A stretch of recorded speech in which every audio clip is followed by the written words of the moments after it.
구약성경 278면 신명기 10장 12절에서 16절 우리 다 같이 한 목소리로 합독하여 하나님 말씀 읽겠습니다. 이스라엘아, 내 하나님 여호와께서 내게 요구하시는 것이 무엇이냐? 곧 내 하나님 여호와를 경외하여 그의 모든 도를 행하고 그를 사랑하며 마음을 다하고 뜻을 다하여 내 하나님 여호와를 섬기고 내가 오늘 내 행복을 위하여 내게 명하는 여호와의 명령과 규례를 지킬 것이 아니냐? 하늘과 모든 하늘의 하늘과 땅과 그 위의 만물은 본래 내 하나님 여호와께 속한 것이로되 여호와께서 오직 내 조상들을 기뻐하시고 그들을 사랑하사 그들의 후손인 너희를 만민 중에서 택하셨음이 오늘과 같으니라.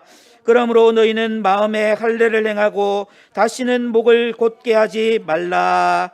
아멘. 여러분, 이 세상에 삶을 살아가는 수많은 가정들에는요 공통적인 특징이 있습니다. 그것은 무엇이냐면 바로 부모와 자녀가 함께 공존한다는 겁니다. 부모와 자녀가 함께 공존하는 그 가정 구성원 가운데서 자녀된 삶을 살아가는 자들이 부모의 마음과 부모의 생각과는 잘못된 그런 모습으로 내 마음대로, 내 생각대로, 내 고집대로 삶을 살아가는 그런 자녀들만 그 가정에 있다라면 과연 부모들은 어떤 마음 상태일까요? 아직 결혼하지도 않았고 아직 자녀를 낳아본 경험도 없기 때문에 잘 모를 수도 있지만, 그러나 분명한 것은 그 자녀를 바라보는 부모의 심정이 내가 저 자녀를 낳았음을 정말 잘했다라고 그렇게 기뻐하고 즐거워하지는 않을 겁니다. 그 자녀가 정말로 내 생각과 내 방법과 내 가르침에 따라서 순종하는 그런 삶을 살아가는 그런 자녀의 모습을 보기 위하여서, 그 자녀를 위하여서 그 자녀의 이름을 부르가면서 혹시나 신앙의 삶을 살아가는 부모라고 한다면 살아계신 그 하나님께 그 자녀를 올려드리기 위하여서 밤낮으로 부르짖고 눈물 뿌리는 그런 부모의 심정이 있게 될 것이라는 겁니다.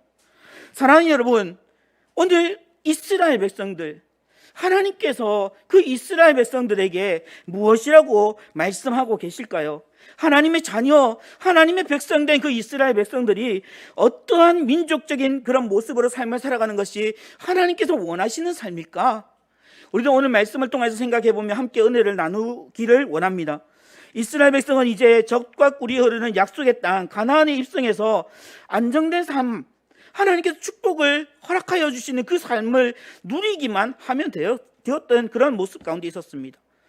모세가 이제 이스라엘 백성 하나님의 부르심을 받고 이제 하나님 품으로 가기 앞서서 이스라엘 백성들에게 단 마지막으로 고별 설교를 하는 그 본문이 바로 오늘 본문 말씀이라고 할 수 있습니다. 여러분, 그들을 이 애굽 땅에서 인도하였던, 그리고 이 자리 약속의 땅 가나안에까지 있게 하였던 그 존재가 지도자 모세가 아니라는 겁니다. 그들과 함께 광야 땅을 걸어왔던 수많은 이웃들이 아니라는 겁니다. 바로 살아계신 하나님, 그 하나님께서 애굽 땅 종되었던 그 신분에서 하나님의 약속의 백성, 하나님의 거룩한 선민으로 불러 세워주셨다는 사실을 우리는 볼 수 있어야 한다는 겁니다. 그 하나님께서 하나님과 율법에 대한 순종을 말씀하고 계시는데요, 그러면서 지도자의 모세의 입술을 통해서 하나님의 뜻, 하나님의 마음이 어떻게 전달되어지고 있습니까? 오늘 보면 12절 말씀입니다. 이스라엘아, 내 하나님 여호와께서 내게 요구하는 것이 무엇이냐? 사랑하는 여러분, 오합지졸과 같은 그 이스라엘 백성들, 무엇을 보시기 위하여서 하나님께서 그들을 이 약속의 땅 가나안에 들어오게 하셨을까요? 죄와 허물과 죽을 수밖에 없는, 하나님으로부터 멸망당할 수밖에 없는 그 이스라엘 백성들을 무엇 보시기 위하여서 우리 하나님께서 그들에게 무엇을 요구하시기 위해서 이와 같은 일들을 행하셨다라는 것입니까? 여러분, 온 천지의 주인이신 그 하나님이 무엇이 부족해서 연약하고 보잘것없는 그 죄인된 이스라엘 백성들에게 무엇을 요구한다라고 할 수 있겠습니까? 그것이 바로 오늘 우리가 주목해야 하는 그런 모습이라는 사실을 꼭 기억하셨으면 좋겠습니다. 그것은 바로 여호와 하나님을 경외하는 것입니다. 이어서 말씀합니다. 내 하나님 여호와를 경외하며 라고 말입니다. 여기서 경외라는 말씀은 두려움과 존경심의 의미가 복합된 그런 단어라고 할 수 있습니다. 교회에 발걸음만 옮겼다고 해서 그 사람을 가리켜서 성도라고 하지 않습니다. 살아계신 그 하나님을 영화롭게 하고 그분을 기쁘시게 하는 그런 삶의 모습으로 바뀌어지는, 변화되어지는 그런 삶을 살아가는 자들을 가리켜 하나님께서 우리에게 거룩한 그런 직임, 성도라고 하는 직임을 허락하여 주셨다는 사실입니다. 여호와를 경외하는 것이 지식의 근본이라고 성경은 우리에게 분명히 말씀하고 있습니다.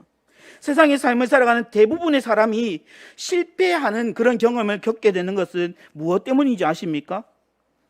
환경적인 열악함이 아닙니다. 외적인 어떤 조건이 다른 사람보다 못하여서도 아니라는 겁니다. 바로 이 지식, 하나님을 아는 지식, 하나님을 경외하는 그 마음 자세가 부재하였기 때문이라고 할 수 있다는 겁니다. 하나님을 향한 경건한 두려움이 그 마음 중심에 자리 잡은 사람이라고 한다면 당연히 하나님의 말씀에 순종하며 살아가는 것이 마땅할 것입니다. 여러분, 에덴 동산에서 하나님과 거닐었던 그 아담과 하와의 그 모습을 우리는 너무나 잘 알고 있지 않습니까? 그들이 벌거벗었으나 부끄러움을 여기지 않았던 그들의 그 상태, 그들의 그 모습은 하나님께서 말씀하신 그 말씀대로 삶을 살아갔던 그들의 모습이었습니다. 그런데 하나님의 음성을 듣고서 아담아, 아담아 라고 부르신 그 하나님의 음성을 듣고서 내가 벌거벗었으므로 두려워하여서 숨었나이다라고 하나님께 하소연하였던 그 아담의 모습은 어떻습니까? 하나님의 말씀이 그의 귓가에 들려지지 않았다는 겁니다. 사단의 그 게임이 그 모습 가운데 너무너무 크게 자리 잡고 있었기 때문에 하나님의 말씀 앞에 순종하는 것을 하지 못했다는 겁니다. 하지만 하나님을 경외한다라고 말은 하지만 하나님보다 다른 무엇을 더 사랑하면서 하나님의 말씀 앞에 순종하지 않는 삶을 살아간다라면, 그러면서도 아무런 마음의 거리낌을 느끼지 못한다라면 그는 실제로 하나님을 경외하는 자라고 할 수 없을 것입니다. 저는 이 시간 우리 사랑하는 발달중앙교회 모든 성도님들이, 오늘 이 자리에 올라오신 우리 성도님들의 삶이 정말로 하나님을 경외하고 하나님을 내 인생의 주인으로 모시며 하나님께서 요구하시는, 하나님께서 명령하시고 하나님께서 허락하여 주신 그 규례의 말씀을 순종의 삶을 통해서 하나님을 영화롭게 드릴 수 있는 복된 삶의 주인공들이 될 수 있기를 주님의 이름으로 간절히 축복합니다. 그렇다면 이렇게 하나님을 경외하는 성도, 하나님을 자신의 삶의 최고의 사랑의 대상으로 삼으며 살아가는 그 성도의 삶이 어떻게 되는 것을 우리 하나님은 원하고 계실까요? 실패하는 삶, 좌절하는 삶, 낙담하고 불평하고 원망하는 삶 아니라는 것입니다. 옆에 있는 분들에게 이렇게 질문해 볼까요? 당신은 행복하십니까? 라고 말입니다. 여러분, 우리의 삶에 있어서 하나님께서 원하시는 것은요, 행복이라는 것입니다. 오늘날 우리의 삶 깊숙이 자리 잡은 코로나19 바이러스와 오미크론 바이러스가 일상에 조금 남아 있었던 그 행복의 조건도 빼앗아 버렸다라고 투덜거리고 원망하고 불평하는 그런 목소리를 높이지만, 여러분, 분명한 것은 진짜 행복은 하나님을 알고 하나님을 경외하는 백성, 성도들이 하나님을 사랑하면서 느낄 수 있는 그 삶의 희열감, 그것이 하나님께서 허락하여 주시는 행복이라고 하는 사실을 기억하실 수 있었으면 좋겠습니다. 그래서 본문은 재차 그 행복의 삶의 조건을 말씀하는데요, 이렇게 이야기합니다. 13절 말씀에 이 행복을 위해서 여호와의 명령과 규례를 지키라라고 말입니다. 그렇습니다. 우리 하나님은 자기 백성된 성도가 복을 얻고 하나님의 모든 약속에 참여한 존재로 살아가기를 원하셔서 우리들에게 계명을 허락해 주셨습니다. 명령과 규례를 지켜 순종할 것을 요구하셨습니다. 그런데 많은 사람들이 신앙의 삶을 살아가면서 실패하고 하나님께서 허락하여 주신 그 진짜 행복의 그 기쁨을 누리지 못하면서 기쁨과 감사의 삶에서 멀어진 삶을 선택하는 그 사람들의 대부분의 착각적인 요인이 무엇이냐 하면 하나님이 주신 계명과 율례가 너무 지키기 힘들고 어렵다라는 겁니다. 우리의 삶과는 동떨어진 그런 어떤 모습이다라고 할 수 있다라는 겁니다. 하지만 성경은 무엇이라고 이야기하고 있습니까? 마태복음 11장 30절 말씀에 우리 예수님께서 내 멍에는 쉽고 내 짐은 가볍다라고 이야기하셨습니다. 사도 요한은 요한일서 5장 3절 말씀에서 하나님을 사랑하는 것은 이것이니 우리가 그의 계명들을 지키는 것이라 그의 계명들은 무거운 것이 아니다라고 말씀하고 있다는 겁니다. 우리 하나님이 주신 계명은 우리가 불행한 삶으로 비운의 주인공으로 살아가게 하기 위해서 우리 하나님께서 의도하여 주신 것이 아닙니다. 하나님은 우리를 너무너무 사랑하시는 분입니다. 어찌 보면 나보다 나를 더 사랑하시는 분, 그분이 바로 나의 아버지 하나님이라고 하는 사실입니다. 그 하나님께서 나를 얼마만큼이나 사랑하셨는지 하나밖에 없는 독생자들 예수님을 내가 죽어야 하는 그 십자가에서 나를 내려놓으시고 우리 예수님의 십자가에 못 박아 죽게 하셨다라는 겁니다. 그리고 우리를 구원하여 주셨고 우리를 죄 사함을 허락하여 주셨고 그 은혜와 그 영광의 모습 가운데 우리를 불러 하나님을 예배하는 예배자로 세워주셨다라는 사실입니다. 아무것도 아끼지 않고 내어주실 정도로 우리를 사랑하시는 그분이 바로 오늘 우리가 예배하는 전능하신 하나님 아버지 되신다라고 하는 사실을 꼭 기억하셨으면 좋겠습니다. 하나님이 주신 명령과 규례는 우리의 일상의 삶에서 신호등과 같은 역할을 한다라고 보시면 됩니다. 여러분, 우리가 운전을 하거나 길을 건너는 그런 보행자의 입장에서 신호등의 그 신호에 따르지 않고 내가 가고 싶다고 해서 그냥 빨간불에 운전을 하여 가거나 아니면 빨간불인데도 불구하고 횡단보도를 그냥 지나쳐 걸어가는 가는 보행자가 있다라면 그의 결말은 어떨지 뻔하다라는 것입니다. 100이면 100 사고의 결과를 불러일으키고 만다라는 겁니다. 아무리 자신이 원하고 여건이 조성되었다 할지라도 하나님의 뜻과 맞지 않는다라면 그 자리에서 멈출 수 있어야 합니다. 내 뜻, 내 조건에는 충족하지 않을지라도 하나님의 뜻과 하나님의 말씀이라면 분명히 행동으로 옮길 수 있는 그런 삶, 그것이 바로 하나님의 백성, 하나님의 자녀, 성도의 삶의 모습이라고 할 수 있습니다. 이미 이스라엘 백성은 광야에서 이것을 경험했던 민족이었습니다. 무엇으로 말입니까? 광야 40년의 그 길을 걸어오면서 그들이 단 한 번도 내 마음대로 그 진을 멈추어 서거나 그 진을 펼쳐서 생활하거나 하지 않았다라는 겁니다. 늘 언제나 하나님께서 인도하시는 구름 기둥, 불 기둥이 그들의 삶을 지켜 인도해 주셨고 그들의 삶의 갈 길들을 보여주셨다라는 사실입니다. 사랑하는 여러분, 우리의 삶도 마찬가지입니다.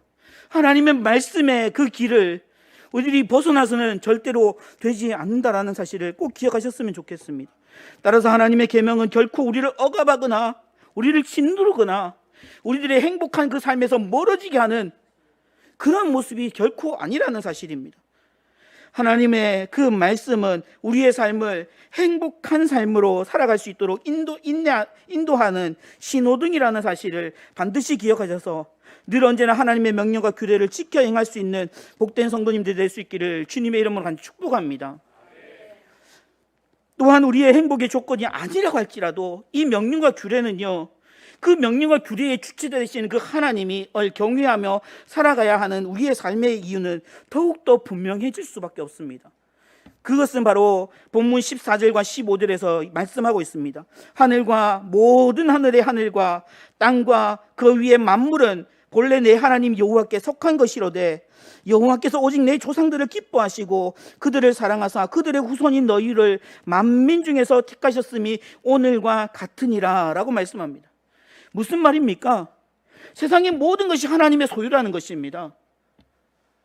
성경은 우리들에게 이렇게 이야기합니다. 은도 내 거고 금도 내 거다. 만군의 여호와의 말씀이다. 사랑하는 여러분, 하나님에게 소유되지 않은 것이 무엇이 있겠습니까? 우리의 생명조차도 하나님께 소유된 것이라고 하는 사실을 기억하신다라면 우리가 하나님을 경외하지 않을 이유가 어디 있겠습니까? 하나님 말씀 앞에 불순종할 이유가 어디에 있겠느냐라는 것입니다.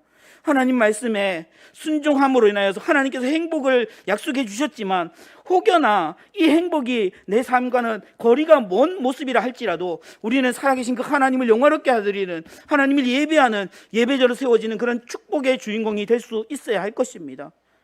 그래서 에레미야 선지자에게 주시는 하나님의 말씀은 이렇습니다. 에레미야 1장 5절입니다. 내가 너를 모태에서 짓기 전에 너를 알았고 내가 배에서 나오기 전에 너를 성별하였고 너를 여러 나라의 선지자로 세웠노라 하시기로 라고 말씀합니다. 그뿐만이 아니라 사도 바울은요, 에베소 교회 성도와 갈라디아 교회 성도들에게 편지하며 말씀하는 것이 있습니다. 곧 창세전에 그리스도 예수 안에서 우리를 택하셨다라고. 그러나 내 어머니의 태로부터 나를 특정하시고 그의 은혜로 나를 부르신 그 하나님이시라고 말씀하고 있다라는 겁니다. 우리 중에 하나님의 선택하심이 없이 성도가 되었다, 교회의 일꾼이 되었다, 단 한 사람도 존재하지 않는다라는 사실을 기억하셨으면 좋겠습니다. 우리의 나의 나된 모습은 오직 하나님께서 부르셨고 하나님께서 선택하셨고 하나님께서 지금 이 자리에 올라오게 허락하여 주셨기 때문에 내가 이 자리에 올라와 하나님을 예배할 수 있다라고 하는 사실을 반드시 기억하셨으면 좋겠다라는 겁니다. 말씀을 마무리하려고 합니다. 마지막 16절 말씀에 보시면은 그러므로 너희는 마음에 할례를 행하고 다시는 목을 곧게 하지 말라라고 말씀합니다. 모세는 분명히 알았습니다. 그 이스라엘 백성들이 얼마나 완악한 백성이었는지, 얼마나 패역한 그런 민족이었는지. 모세가 하나님의 율법을 받기 위하여서 시내산에 올라가 있을 때 모세가 내려오미 드림을 보고 그들이 해야 했던 것이 무엇이었습니까? 금송아지를 만들어서 이것이 우리를 애굽 땅에서 인도하여낸 신이다라고 말하고 있다라는 것입니다. 그런 이스라엘 백성들을 향하여서 이제 마지막 그들에게 행하는 어찌 보면 유언과 같은 그 고별 설교의 그 모습에서 이렇게 이야기합니다. 그러므로 너희는 마음의 할례를 행하고 다시는 목을 곧게 하지 말라라고 말입니다. 하나님을 경외하는 하나님의 백성으로 그렇게 마음의 완악함을 가지고 교만함을 가지고는 절대로 살아갈 수 없다라고 말하는 것입니다. 그래서 사도 바울은 그의 서신서에서 밝히는 것이 무엇입니까? 로마서 12장 2절입니다. 너희는 이 세대를 본받지 말고 오직 마음을 새롭게 함으로 변화를 받아라고 말씀합니다. 그렇습니다. 새 사람은 겉모습의 변화만 있어서는 결코 되지 않습니다. 새 사람은 내 거칠에만 바뀌어서는 절대로 그 사람은 새 사람이라고 할 수 없다라는 겁니다. 새 사람은 그 마음 심령으로 새롭게 되어서 하나님을 따라 의와 진리와 거룩함으로 지으심을 받은 그 사람이 되었을 때에 우리는 새로운 인생의 주인공으로 하나님을 경외하는 삶, 하나님을 예배하는 삶, 하나님의 하나님 되심을 인정하는 복된 성도의 삶을 살아갈 수 있는 것입니다. 그래서 구약의 성도 다윗은 시편 144편 15절에서 이렇게 우리들에게 종용하여 말씀하고 있습니다. 이러한 백성은 복이 있나니 여호와를 자기 하나님으로 삼는 백성은 복이 있도다. 사랑하는 여러분, 오늘 이 자리에 올라오신 사랑하는 팔달중앙교회 성도님 여러분, 간곡히 부탁드리고 싶은 것이 있습니다. 여러분의 삶의 모습에서 여호와 하나님을 나의 하나님으로, 우리 가정의 하나님으로, 우리 교회의 하나님으로, 이 나라 이 민족의 하나님으로 모셔드리는 복된 성도님들의 삶이 될 수 있기를 주님의 이름으로 간절히 축복합니다.